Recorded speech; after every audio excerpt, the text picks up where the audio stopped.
અત્યારે હવે ભંગારીમાં જાવ તો આવું જ વસ્તુ ભેગું થતું.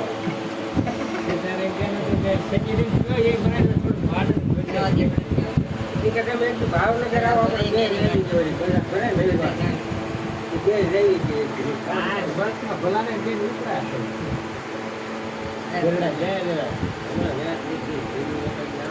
આ તમે યા ઉતારો તો નાખી દેજો એમ કરો.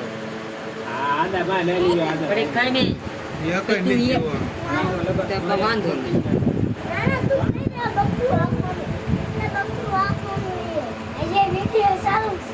તારા આદા છે ને તું ટાઈમ એમ કરે દેવા પછી ગીર કરીને સમજીને રાખે